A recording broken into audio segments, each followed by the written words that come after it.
Buonasera and welcome to Lisa's Italian Kitchen.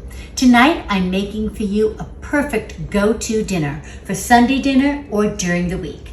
Another one of my Tuscan specialties. This is Tuscan pork tenderloin because of the herbs and spices that I'm using. But before I get started on the actual recipe, I want to share a few tips with you that I've learned over the years from cooking pork. So there are two types of pork loin that you can cook.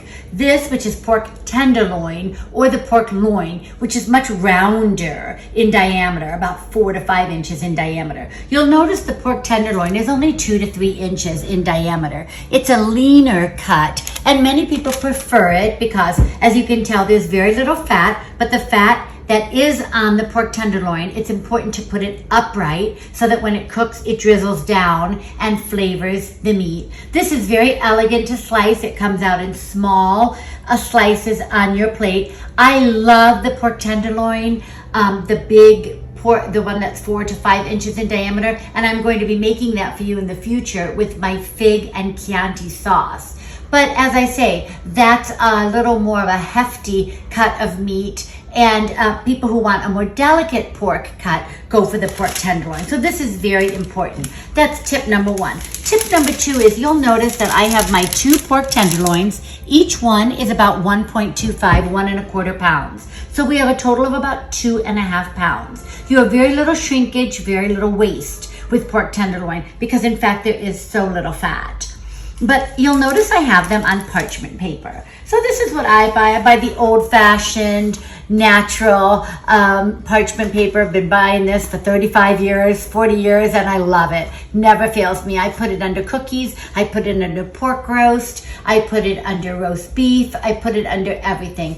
It doesn't stick to your pan. You don't have such a messy cleanup. And it's just very, very easy to use. I love it. So parchment paper is an old-fashioned, very popular in the 1950s. Not that I would know, not quite that old, but so I'm told. Okay, so this is our Tuscan pork roast. So I'm gonna start with, as I said, my 2 beautifully clean, I just cleaned them up a little bit, cut off anything that was dangling. Pork tenderloins, about 2.5 pounds total.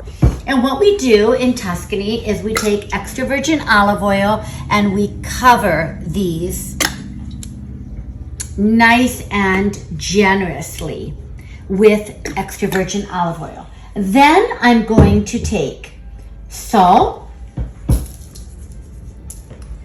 not an overabundance of salt, but to tenderize, of course.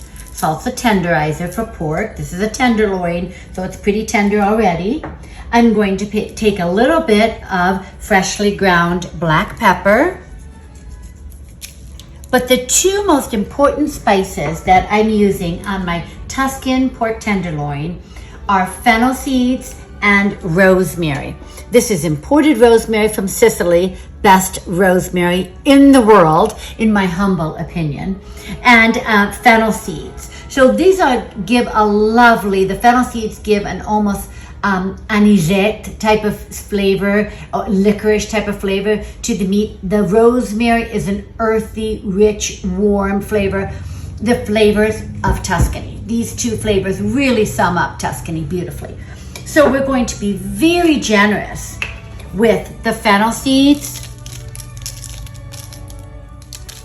and with the rosemary. And now what I'm going to do is simply roll these in the olive oil and the spices. So after I roll this, pick up everything that fell and be generous with it on both sides. After I roll these, what I'm going to do is I'm going to bake this at 375 for 1 hour, or until you have an internal temperature of about 135 to 140. So remember, these are thin. Look how thin these are. So you're not going to want to, they're only about 2 inches in diameter, 2 to 3 inches in diameter. So you don't want to overcook the pork because pork is not good when it's dry.